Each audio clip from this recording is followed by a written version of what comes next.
What's up, nerds and nerdettes and wee little nerdlings all? It's your buddy Big Johnny G for Two Gun Pixie presents Legendary Gaming. Shut up and sit down. Hey, what's up? Midday Monologue Monday, and I'm not sure if it's midday or Monday that you're watching this, but at least you know this is definitely a monologue. How's it going, everyone? Thank you for joining me, your buddy Big Johnny G. And, you know, I really do. I should fix that. There you go. I get a little bit better of a view. I really do enjoy superhero board games. I enjoy superheroes. Modern day mythology. That is superheroes. And, you know, if you go back prior, if you go back to like 2018, you're not going to find a ton like you do now, a ton of superhero games. They were a little shy on them. In fact, me and Tom Fulo went to Lunicon that year. In fact, it was the last year. I can't remember. I think it was 2018 maybe. It was the last year Lunicon had a New York thing going on here. Well, at least at the time it was. They advertised it as that. I haven't paid attention since. But yeah, so we went there, and there was a panel of board game designers, and I asked, during their question period, after they did their panel stuff, what they talked about, the business, the industry of board game designs, I had asked them why there's not enough. You can't really find superhero board games. There's very few out there.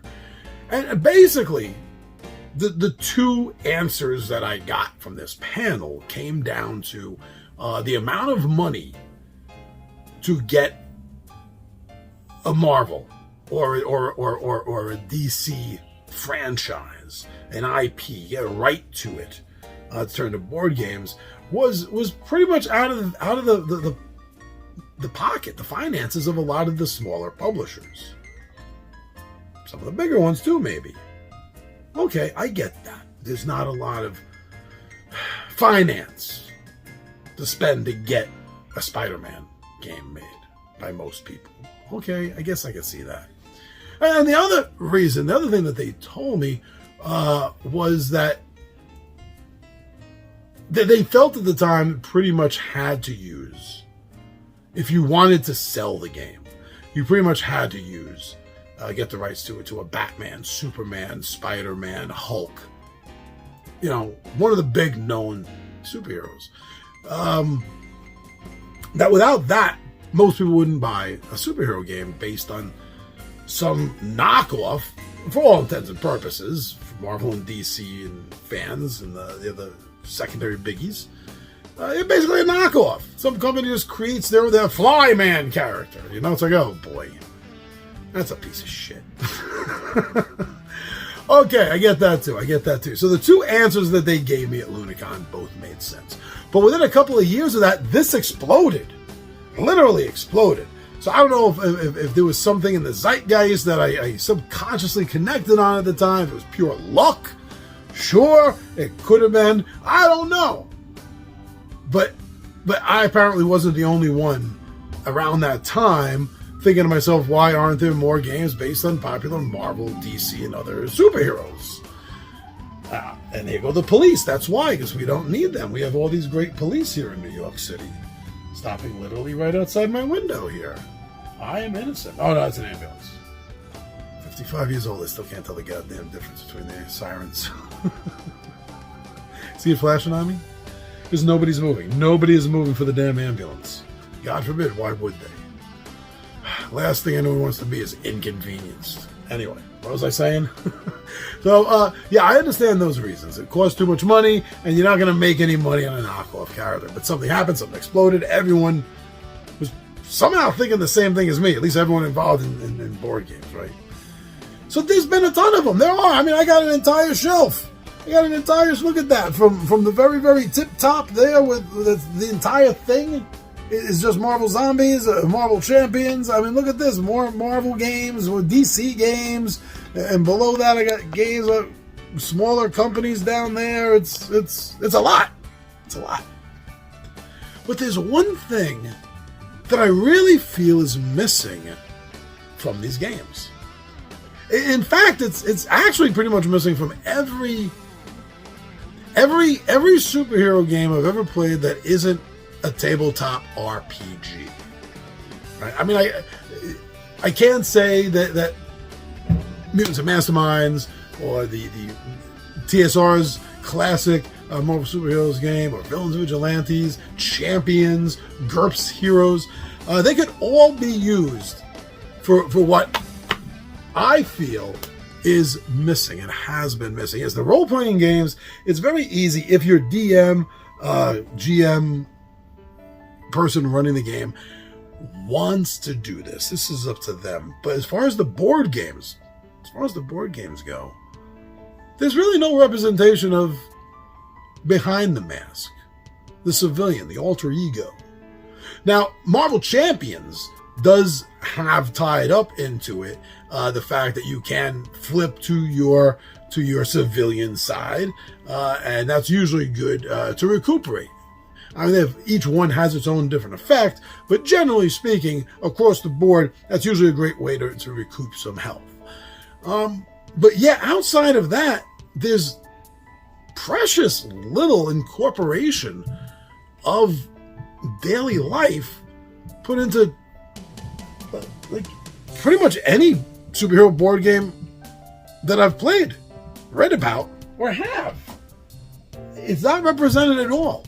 And when you look at the modern day mythology of superheroes, it's not about the powers. It's not about the costume.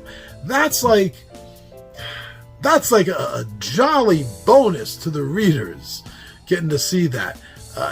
That's its own eye candy, actually. With this, it's different, right? Because it's not about that. It's about who they are. Their daily strife, their daily problems. You know, they can't pay rent. They can't get a date. Their aunt is in the hospital again. These are things that they're dealing with. While the superhero stuff is secondary. The real life stuff is usually getting in the way of them protecting the city and saving the universe and stuff. And that makes the characters more identifiable, makes them human. And that's something that's missing from all of these games. And I love these games. I absolutely love me. The 20-Sided Warriors have started playing the Marvel Zombies. We can't get enough of it. We absolutely love Marvel Champions. We can't get enough of that. I've been turning the gang onto Marvel Villainous.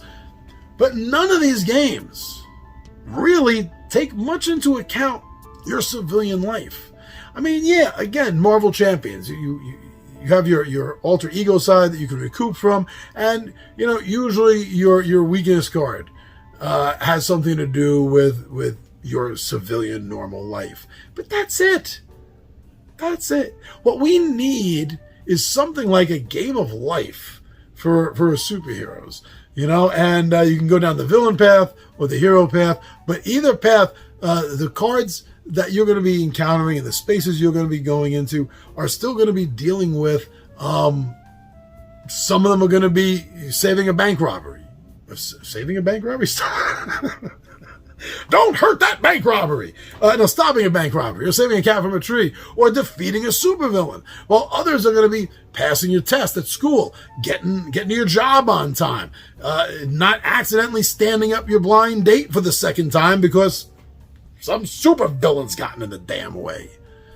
That'd be really interesting. Or maybe some game that incorporates two different decks. You know, with your daily life deck, you have to draw that at the end of the turn. Every player, at the end of the player turn, they have to turn it over and see what life deals them. They have to handle it. I really would like to see that. I hope somebody does it. I hope that maybe just like, you know, just like back, going all the way back to 2017, 18 or whatever, when I was on this zeitgeist of, hey, how come there's not enough superhero board games out there? Maybe this is something that I've tapped into, or others will tap into, and get on board with this, because that's such an important part of being a superhero, is balancing your superhero life with your alter ego real life. And that's missing from like pretty much every damn superhero board game. What's up with that?